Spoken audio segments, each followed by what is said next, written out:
do my patent. Oh, you're sitting like that. Okay, I like that. This is my stance. I feel like that's a power sit too, man. That's kind of like I'm asking you the questions. And I'm okay with that. I'm okay with that. Which I kind of did a little bit before we started. You did. Brian Galecki, co-owner of Dumb Records, son of a librarian. Wow. You looked got into me. Oh, I did a deep dive. You got all your stars at Sunday school before you started listening to the Boston what is it called? This is really funny because you found an interview that Jeff, the other co-owner, yes, he did the interview pretending to be me. Oh, did he really? Yes. And it's really funny. That was years ago at this point. Oh, I did a deep dive. Yeah. I mean, a lot of what he said, it was basically all true, you know, but it's like, it was just really funny because he was like, I got perfect attendance in Sunday school growing up. That's right. Honestly, probably true for me. Okay. Punk rock savant. Sure. Taylor Swift fan? No. Whoa! Did it say that somewhere? No, that's what I'm asking you. Oh, that's like kind of your first hot take question? No, I'm just asking if you're a I a Taylor Swift fan? I wouldn't say so. I'm not against Taylor Swift at all. Like, obviously you don't want the Swifties coming at you. No. They will anything Taylor Swift that I can sign our stores up for, absolutely. Okay. And she's always going to be like I don't know about always, but is one of the #1 selling artists. Yeah. Fun little fact about Taylor Swift: she is like the one celebrity that was born like the closest to my birth date. We were born in the same month of the same year, 1989, which is like one of her albums. Yeah, that's one of her massive ones. That I always keep in mind. It's just interesting. It's what you call a conversation starter. Yeah. I mean, she's like the biggest pop star in the world and has been for a minute now. I feel like That's true. Okay, so before we get going, man, I told my 15-year-old son that I'm interviewing you, and he was like, "No way!" Really? He was shocked. He was like, "Okay, but you're old, Dad." What? I'm old. No, he was like, "You're so old. Don't ruin my reputation." Does your son go to shows? At our space? Not yet. We're branching Sounds like out. about to though. He is going to your White Oaks location. Okay. Yeah. Well, that's awesome. Yeah, man, he's a big fan.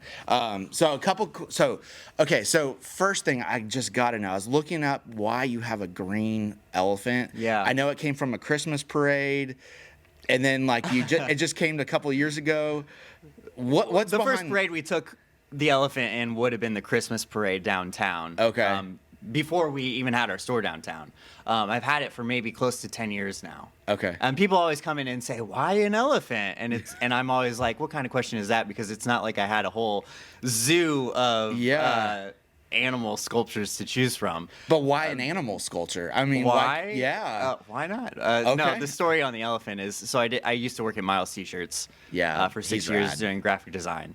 Miles was the one that approached me one day, and he was like, there's this giant elephant in the auto body shop. They just had a junkyard basically across the street from us at Springfield Auto Body. And, Miles knew like that would be up my alley. Yeah. It's just like, I was like, oh, what, really? And then it was just kind of in the very back. You wouldn't have seen it unless you were really looking because they had a pretty tall fence. During the day, they have like the front gate just pretty much open. And I just, on my lunch break that day, like wandered back there, saw it, freaked out. It was busted open. Like the whole top part was basically shaved off. And I ran up to it and I climbed inside of it. Yeah. And then the next thing I know, the owner of the auto body shop was running out and yelling at me like, "Get down from there. Get out of my elephant." Yeah. And I was like, "How much do you want for this?" And like adamant about it. And like from then on, like every day I would go over there and like I was like just nestle into the elephant. Bugging him about it. And then he was just like, "Oh, 1,500 or something like that." And like I basically bought it from him for cheap, for less than what he paid for the trailer that it's on. Oh man. So yeah. Oh, okay. I like that story, man. It's just one of the. I was wanting to put one out in front of the church, and I was like, let's do a blue one because there's another one at another grocery store. Did they rip off you? Did they even ask you about it? The pink elephant? Yeah. Oh, okay, so the pink elephant is owned Doug Kent, I think is his name. Yeah, it's Doug for sure. His wife owns Burger Bar. Okay. So that's why it's over there. So it's not to the grocery store; it's to the burger bar. Yeah, and County Market over there is no longer around. Oh, dang. I don't know what they're doing with Yeah. that space, but yeah, it's Okay. the Burger Bar basically that owns it. And Doug's great. Like I love. Anytime we take the elephant in the parade, we're kind of like close to each other. And, like Yeah. we're waiting in the Horseman parking lot. We're like hitting it off together and stuff. Well, of like, course. Who else has 10 feet elephants? Yeah, it's like that's so You're naturally cool. going to be Like, paired with them. we have this in common. Like we're both elephant owners. Okay. So before we get to the questions, I got a couple hot takes, lightning rounds. You good for that? Sure. Okay. First question. Do you judge people by how fast they flip through a crate? No, but I do judge people based on maybe some other record store etiquette. Oh, what's Tips. another? Okay. The biggest one is like if you leave the row flipped forward. Oh. Like if somebody where comes in, everyone's face down, and it's just yeah. Well, I'm not going to judge people by their music choices or how they Right. are fast they flip. Except but for me with there Taylor are people that Swift. come in and they leave every row flipped all the way forward. Yeah. And it's anybody who's worked at a record store knows Yeah. what I'm talking about. Okay. Because you have to go back and push all Yeah. these records back. It's just that's a record store thing. I feel like it could be a Seinfeld episode. Yeah. The crate flipper. Yeah. Like, this guy just like a French 19th century king. Not good enough. Not good enough. Yep. I don't know. Okay, next next one. What record instantly tells you I can get along with this person? If they're getting this record, Yeah. Odyssey and Oracle by the Zombies. And if Okay. somebody checks out with that record, then yeah, I know. You're like, hey, we're Yeah. vibing. Yeah. for Okay, sure. I've never even heard of that. You have. I've heard of the You Zombies, have. but I haven't heard of that record. Or maybe I did know You've the heard song. the Time of the Season, the song. Okay. That's on that. But Okay, next one. Band you'd book tomorrow if money was not an issue.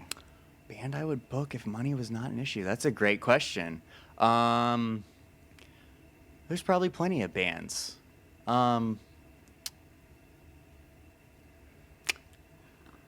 I have like some good shows coming up that I Okay. feel like are like that. Okay. We'll pay homage to them. What's my number one band that I would want to book in Springfield? Of course, capacity is always an issue. Okay. Yes. I'm going to say a band called Radioactivity out of Texas Okay. because You know I'm a Texan. You don't know this, but I'm a Texan, so that's pulling on my heartstrings there. Okay. Next question. Kind of similar to what you just said. What rule did you never want to make as a concert venue, but the crowd forced your hand? rules. Yeah. Ah, man. I don't know. I'm like, sometimes I'm like, we don't really have rules here. Okay. But we do. Like right. we're pretty strict about like no booze inside the venue because like we're an all ages space and Yeah. we take that seriously. But that's not like that was always a rule. It's not like anybody ruined that. Okay. Oh, there's probably some things. We'll come back Man. to that. We'll come back to Yeah. that one. All right. What's the most this could only happen at Dumb Records moment? Like, what's that, like, name that moment. This could only happen at Dumb Records? Yeah. Oh, man. There's probably a number of crazy things that have happened. One that comes to mind, Grab a Jabba had their holiday party at our shop back in December. Okay. And they had, like, their own talent show. And it got weird because there was one of their employees, like, was doing like a hot dog eating contest, like, like by himself. He was just taking out just raw dog in it. Yeah, raw dogs. I don't even. Okay. I don't know if I should even be talking Okay, about this, okay. but he downed a whole package of raw dogs. Were they at least like on the stage? Were they at least like the Hebrew National instead of like the I Bar don't S? know. Have you seen that? There's a big difference. They were probably just Oscar Mayer. Okay, like, that was the middle of the road. Yeah, but I want to say he did like 12 of them. It was ridiculous. Oh man. Maybe that's not the best. I categorically- That was a time that I can recently think of that like I've seen it all on our stage, you know? I categorically hate hot dogs too. Yeah. Man, I just hate them. Here we go. Question. Fill in the blank. Music is.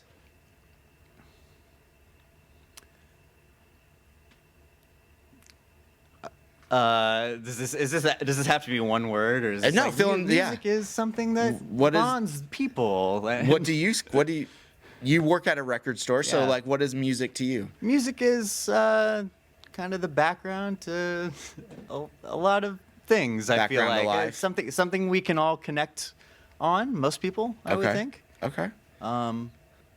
It is kind of the basis of a lot of what we do at Dumb Records, being a record store and music venue. I love walking by y'all shop because I love y'all blasting the music out there. Playing, Lincoln's playlist. Who's he? If Abraham Lincoln had a playlist, like Mozart and stuff. You think it's Mozart? I don't know, man. I feel like he's got like a quiet rage, and like all of a sudden you just like. You don't know what he's listening to. Oh, man. Like, if Lincoln was around today. Like some hardcore punk as he's writing the Gettysburg Address. I don't know. Or would Lincoln be, like, into Steely Dan and... Like Fleetwood Mac? Fleetwood Mac. Dude, sure. I love Fleetwood Mac. That's, like, my heart right Rumors is our #1 selling record of all time. Is it really? Yep. Interesting. Okay, so talk to me a little bit about... You started your shop, and it was at Dumb Sheep, right? It was close. Like close next to it? Okay, so we had a music venue before we moved downtown. It was called the Black Sheep Cafe. Yeah. Very important to me. I did not start that. It started in 2005. Okay. I got sucked into being involved. Basically, I was 15 years old and got recruited to playing trombone in a ska band. Nice. And that was in 2005, right around the time that venue, the Black Sheep, started. And that was over on South Grand and 11th. Okay. There were 4 original owners, Roger Smith and Kevin Bradford being the main 2.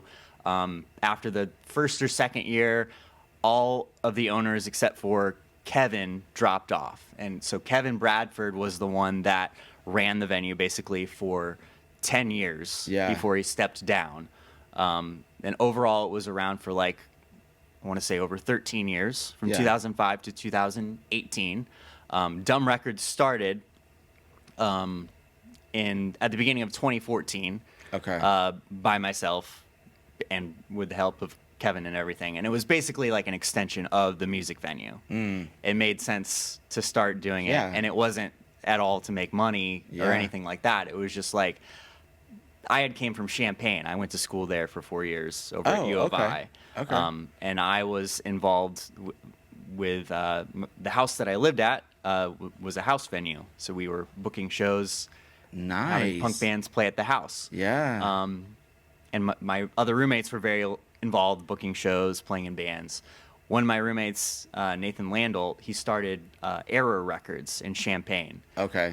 And that was a music venue record store combo. Right on. I feel like he was kind of the first to do it. Yeah. In a sense that I know, in like a model that you could see happening. Yeah. And Nathan would come play shows at Black Sheep, which I was very involved with, setting up shows and stuff. And he would bring his distro and sell records just in the back room between bands and stuff. Nice. And Nathan would always like tell me, like, if you guys opened up a record store next door or something, like, you would absolutely kill it. Like, really? Yeah. And so the opportunity kind of came about. There was just a space that opened up next door. It was kind of the same landlord. And I asked him, like, hypothetically speaking, like, how much would rent be if we were to... Hypothetically, of course. Hypothetically, And he was like, $300 a month. Whoa. So yeah. You're like, yes, please. I was just like, well... thinking about it and like talking to friends about it, and everybody was just like jumping up, like, I will do whatever, Wow. And people just donated records and CDs for us to start the store up. It's not like we had to take out a loan or anything like that. Isn't that something? Yep. That's actually one of my questions for you, is that one of the things I love about you in downtown is that your business, you do some really amazing stuff. Just like, you're the chief of cool is what I would call it. Like, I will go to your shop, and then I'll walk by it. I'm like, these guys are just cool.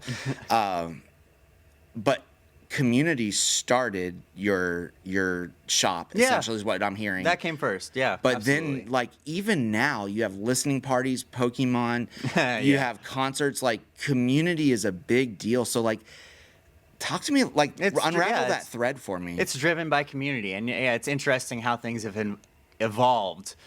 Because I would never have thought in the Black Sheep days where it was just like we were putting on punk shows all the time, and Dumbvest was a big thing that I did, which was like a 50-band punk festival where bands were coming from all over. Okay, so wow. I guess our early days were very punk oriented. Yeah. I would never have imagined that I would be doing Taylor Swift listening parties, stuff like that. We're going to edit that. At the mall. We're going to lift it right out for you. Well, let's see. I guess our most recent listening party was Noah Kahan, too. Yeah. Remember, I saw him here in Springfield. What? You did? No, I came into your shop one time, and I was like, hey, you were like, hey, we're having a Noah Kahan. Yeah. And you were like, I was like, I thought I saw him in Springfield, and you're like, well, no, you didn't. Somebody that looked like him or something like that? I thought it was somebody else, yeah. No, I mean, he's just like one of the bigger artists right now, like kind of on Taylor You're like, he's Swift, kind of like the biggest artist in the world. Are you sure you saw him here? I wouldn't expect him to pop up in Springfield, but yeah. So how do you just keep that community going? Like, talk to me a little bit about that, because that's one thing that I see downtown, especially as part of this podcast, is things that can flourish downtown. Yeah. Like, I see you flourishing. What's really interesting, too, kind of where I was going, is that I didn't foresee us doing these listening parties at the mall, which that's at the mall, it's not downtown. But still, there's a different group of people that potentially come out to that. Like, take Noah Kahan, for example. We had 60 to 70 people show up, and they're all diehard Noah Kahan fans. And we're bringing those people together, and a lot of them are, like, meeting each other for the first time. And, like, that's a great example of, like, a community that I wouldn't even thought existed. And it's not necessarily me that's bringing those people together. Sure. We're signing up for this thing that's kind of orchestrated by Record Store Day. But you're a trusted brand where people would come to. It's still, and it's still really cool that that's happening here at Springfield. I mean, before we had the mall store, we weren't signing up for these listening parties, and these types of things weren't happening. So it's like there's that, and then we've just started having pinball tournaments, which is so. I saw a podcast with you they mentioned us. The punk rock pinball people. They're based out of Bloomington, but that's more. Jeff's getting into orchestrating these tournaments, and we had our first one a few weeks ago, and it was the launch party for the Pokemon pinball game too. Yeah. But Jeff's planning on having these once a month. And we had a good turnout. There was a lot of people that came from Bloomington, Peoria, some from St. Louis even. I want to say it was like close to 30 participants in the tournament, which is, I don't think we could fit more than that because we have you've seen our arcade, you know, it's like a fairly small space. But it's just like another example of like a completely different community with people that are passionate all about one thing, you know, we're bringing them together. So it's really cool that we can have a space that caters to these different communities. I guess that's what's like really catching my eye right now, is that you guys are grinding. Like you're not like, it would be so. I'm not a business person by any means, but I can see somebody working hard from a distance, and it could be so easy to say, "Hey, we sell vinyls." Is it called vinyl? Is that the right term? It's in the vinyl record collecting community. Vinyls. Like the S at the end, you don't need that. Okay, that's the whole. It's like I'm going to the Walmarts. It's the plural vinyl is vinyl. So vinyl, like you could just be like, hey, we sell vinyl, come to our shop. But instead, dude, you're like writing note card. I saw that and I was like, this is dope. Like you're writing cartoons, essentially, characters. Oh, our pen pals. Yeah, that's the whole thing that we do. Then you do listening parties like this. I kind of roll my eyes at the pen pals because it's just like something I started doing when we started shipping on Discogs like 8 years ago, and I can't stop. You know, once we've started doing that. But it's so endearing. We can't stop, and it's fun though because we've gotten endearing. That's like what all of our employees are doing it now too. Everybody that works at the store, and we all have fun with it. I think it's amazing. Do people downtown, like committees and the higher ups, do they ask you to like help shape downtown? I feel like I'm kind of in tune with things But going like, on. Are I'm in not on tune. any board or anything like that, and I don't really have time to be, honestly. But like Jay's great. Like he's been in the shop a few times to talk, and I feel like I've been friends with every DSI director that we've had before, and I feel like your voice could really, our downtown could really profit from your voice. I and your appreciate input. that. I really do.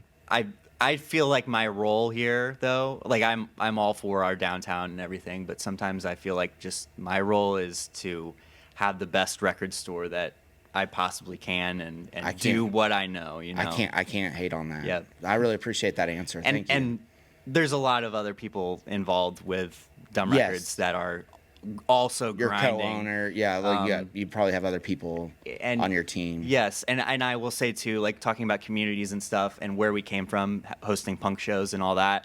The Springfield, it's Springfield hardcore now. I feel like the term punk has kind of been dropped off. Okay, we're talking evolved. And we're talking about the youth. Things are constantly changing. Yeah, there are so many of youth coming out to shows, like kids in their late teens, early 20s, many bands, and they're constantly putting in tons of work into growing their community. Yeah, that I feel like I've stepped back in a number of ways. I'm not even around for a lot of the shows anymore.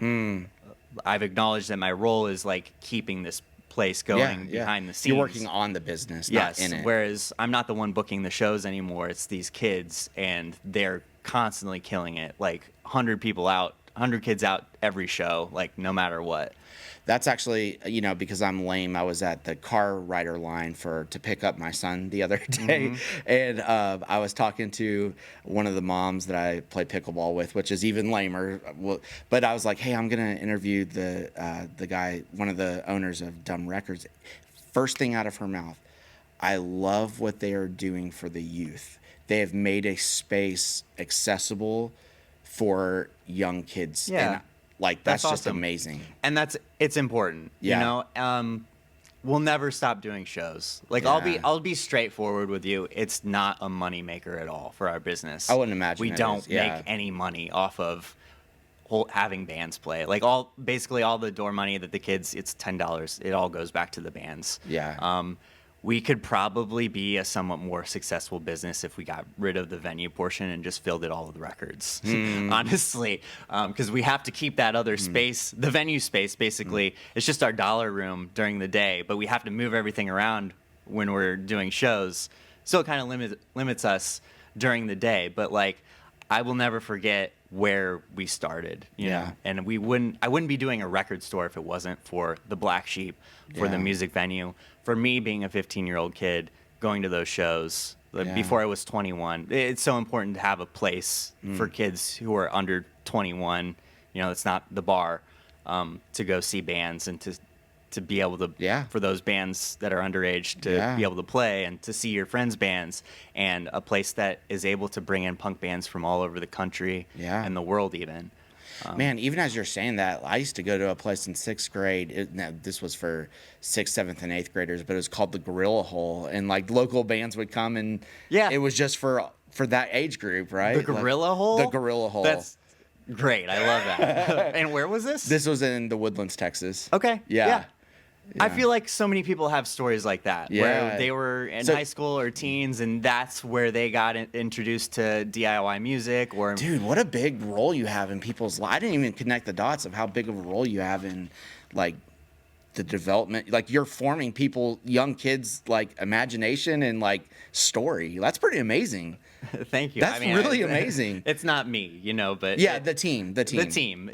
And it's something that's been around, that Springfield has a long history of punk and these types of spaces. Before the Black Sheep, it was the Asylum in the 90s, which that was before my time. Okay. But kids that went to shows during that time will always talk about it. So what kind of personality is drawn to vinyl? Like, for whatever reason, like I got this guy that I really look up to, and he is diehard vinyl, and like he's never going back. And like, what What? I mean, as far as people who come in and buy records, like that's everybody nowadays. Okay. Like I feel like it's almost that's almost the norm. Like for anybody to have a record collection. I don't question it anymore. Yeah. It's just more and more people. Yeah, but I mean, there's still hundreds of millions of streams on Spotify. Yeah, so yeah, but you can do both. We'll do a little both. You do it, but whoa. Yeah. We'll edit that out. No, I'll be honest with you. My probably main form of listening to music is MP3s. I still use iTunes. Okay. Okay. Yeah, but I do it all. But I listened to a record at home this morning. I'm always playing records in the store. Yeah. We do have accounts with all the streaming services. Yeah. Through our store because you have to. It's easy to do. We have fun every Friday when there's new music that comes out. We play all these new releases, and it's not like we're going to bust open a new vinyl for every single new release, so we stream those. Last question I have for you, and then you can say whatever you want about like anything I didn't cover that you were like, hey, I want to drop this about Dumb Records. Being in the music industry, do you think music can still be quote unquote dangerous and culture shifting? Like I think of music and I think of NWA. I think of who else did I write down? I think of War. What is it good for? I think of Smells Like Teen Spirit. These things shifted the culture. Yeah. Is that still out there? Sure. Okay. Yeah. In a dangerous way though? Dangerous as I mean, these were all dangerous to mainstream. So right? Sure. I don't know. Okay. Are you coming across it? Like, who should I look into that you'd say these are people who are still shifting? Are shifting things? Yeah. I don't know. Okay. That's kind of a deep philosophical question, but I think of NWA and the Police and you think, man, that literally changed a generation, right? Sure. You think of Smells Like Teen Spirit. That changed a generation. I mean, I do think about it's interesting to like 20 years from now, what will we look back on this time and see those artists as being, and it's really hard to tell when in the moment where you're in the moment because it's not like Taylor Swift or Noah Kahan are shifting things. Yeah, in my opinion, and I don't know. Okay. Or even looking at within the hardcore scene and stuff. Like there's a band called Turnstile that has been one of the biggest hardcore bands in the last few years, and they've gotten on a mainstream level. But I feel like they've also kind of left the hardcore circle. And one of the biggest shows that we've had this past year was a band called Haywire from Boston, and they're definitely making big splashes. Haywire. Okay. Yeah. They were on tour with the Dropkick Murphys. That's a great name. Okay. How do people come up with these names? That's such a great name. That's a big one. Dropkick Murphys. Yes. Okay. They're I want to say they were originated in the 90s, but right on. But I feel like there's a good chance that if you look 20 years from now, you look at what punk and hardcore was coming out of this time period, you would those bands would be ones that would come up. Okay. What else do you want to say about Dumb Records before we get out of here? And I'll have one final question. I feel like we covered a lot. Yeah. Yeah. Yeah. Good. I think right so. on, bro. Okay. Last question. It's just kind of mine. I didn't throw out any rapid fire questions to you. We'll do it. We'll do it at the end. I'll switch the camera so it'll just be content for the Mosaic project, and we can push it out quick. Sure. Okay. Last question. What would Abe Lincoln hate? What would he hate? Yeah, what would he hate about modern culture? Oh, just in general? Yeah. Gosh, I don't know Abraham Lincoln that well. That's a fair answer. That is a totally fair answer. Man, it's good talking with you, bro. I'm really glad we got this chance just to get to know each other. Yep. Thanks for dropping by, man. Thanks for having me. Right on.